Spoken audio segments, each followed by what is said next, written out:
Thank you, Madam Toastmaster. Fellow Toastmasters and welcome guests, good evening. Good evening. The story that I'm going to tell you today is a story which has been adapted from the sermons of Buddha. Buddha, while preaching to his disciples, used to tell a lot of stories. And this particular story has been adapted for our modern day through that story. So let's hear it.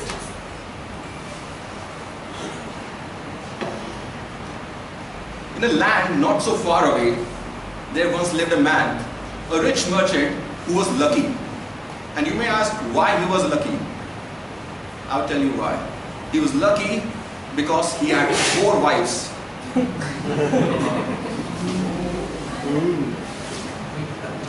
But out of his 4 wives, he loved his 4th wife, the latest one, the most.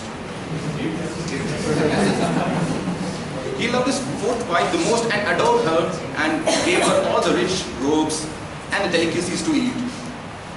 He would give her the nicest jewelry and entertain her all the time. He would take good care of her and gave her nothing but the best. Obviously, she loved him and he loved her. But other than her 4th wife, he obviously loved his 3rd wife too. So, what to say? He also took care of her. He gave her everything what she asked for. But the good thing about this wife that she controlled everything in his life. Whatever has to happen, this wife controlled it. He was very proud of her and he always wanted to show off this wife of him to all his friends. But because of this trait, he always was in constant fear that someday she might leave him for a better man. But again, 4th and 3rd, he still loved the 2nd one also.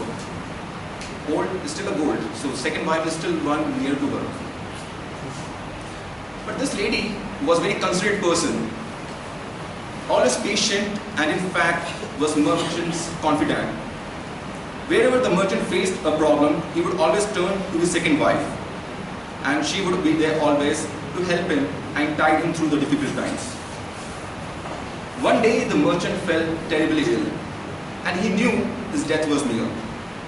He thought of his luxurious life that he had spent throughout till now, and said to himself, "Now I have 4 wives. I had a prosperous, happy, gleeful life till now, but what will happen to me in my afterlife? There will be no one with me. It will be so lonely." So he thought to himself, "Let me ask my wives something." So he calls his all wives together and tells them, "Now look, my dear wives, I don't want to die alone. Who of you can come with me in my after death?" So basically he was asking how his wife commits sati. And if you know what sati means, to kill herself after the husband is dead.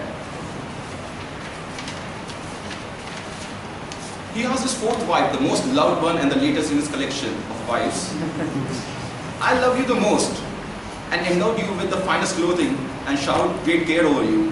And now that I'm dying, will you follow me and keep me company even in the afterlife?" He expected her to say yes. Obviously, she has to say yes, he thought. But instead she answered, "My dear husband, I know you always loved me, but you're going to die alone. It's time for me to say goodbye to you. You're a man who's walking dead. So how can I come with you? So dear husband, goodbye, and we part our ways now." And she turned her back and went away. The answer cut like a sharp knife which went through his heart. Sadly, he called his 3rd wife to his sick bed and begged her to follow him in his death. He said, "My dear, you know how much I love you. Sometimes I was afraid that you might leave me, but I held to you strongly. My dear, please come with me." "No, dear husband, no. How can I follow you? You love me only for your own selfish reasons. Life is so good out here, and what will I do dying along with you? I need to do so many things. So after your death, I'm going to remarry and live a happy life again. So no, I cannot come with you." Listening to this 3rd wife's answer, he was literally heartbroken again. And frightened, he turns to his 2nd wife and asks, "I always turn to you for help, and you always help me out. Now I need your help again. When I die, will you follow me and keep up with me and give me a company? The second wife replied, but this lady was in tears actually. She said, my dear, I pity you. I feel sad for you and feel sad for myself. But I am sorry, I cannot help you. I can take you till cemetery, but that's the limit of me coming to you. You have to go to the afterlife alone. The answer came like a bolt of thunder, and the merchant was devastated. 3 wives whom he loved most had refused to follow him after death. Now he recalled that he has one more wife left. The wife he married long time ago and one he has been ignoring and didn't love too much. So, frightened and out of all the loneliness he might have to face in the afterlife, he thought of asking her again. The same question he asked to the first wife, but he knew that she will definitely going to say no. But to his surprise, the first wife gladly accepted the offer that husband made. She said, my dear husband, I will go with you. Whatever happens, I am determined to go with you forever. I cannot be separated from you. Even though you may not treat me well, but I still love you, and that's why I will be there with you forever, here in this life or even after. The merchant looked at his wife very closely. She looked sick, pale, all because of the neglect that he had taken her through, all the malnutrition and all the torture that she has been facing from him. Greatly grieved, the merchant regretted all his decisions he had taken for his first wife. He said, I should have taken a better care of you, my dear. I should have. Saying these 3 words, he died. Ladies and gentlemen, the story doesn't end out here. The merchant is dead and the family is living somewhere else. The same story applies to our own life.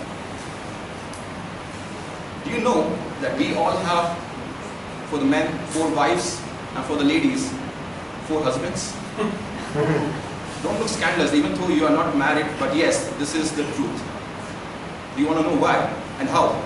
Yes. The 4th wife or the husband is our own body.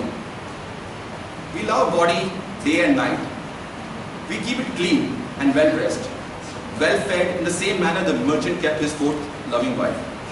But unfortunately, in the end of our life, the body, just like the 4th wife, will not follow us to the next world. No matter how much time and effort we spend to make ourselves look good, our body is going to stay out here on earth and we will not be there. Our 3rd wife or the husband stands for the fortunes, the material things, money, property and the fame that we earn in our life. We are attached to them and we are afraid to lose them. And so we cling to them so tightly, not thinking of what good we can do to others. But at the end of our life, these same things are going to stay out here. We haven't heard a single man, even a rich man, story of him taking all his wealth along with them. We have heard about Egyptian pharaohs who built their tombs filled with gold and all the material worlds, position. But all they are still alive, still laying there in the tomb itself. So, just like that, all the material wealth will stay out here in the world. But our body will be gone and we will be gone. The 2nd wife represents all our near and dear ones. Yes, they are compassionate for us, as they are our parents, siblings, brothers, sisters, and even the husbands, wives, and relatives. They are helpful for us at the times of need. They join with us in times of sorrow and even happiness. They are sympathetic to us when we are alive. But no matter how close they are to us when we are alive, when we die, most they can do is take us to a cemetery or either give a fire to a fire or bury us. That's all they can do. The most important, the 1st wife, the one whom we neglect the most, our soul. Often neglected in pursuit of material, wealth, and sensual pleasures. And guess what? It is actually the only thing that follows us to wherever we go, in this life or after. So dear Toastmasters, let us cultivate and strengthen our soul. now rather than till we wait in our deathbed and regretfully say, I should have.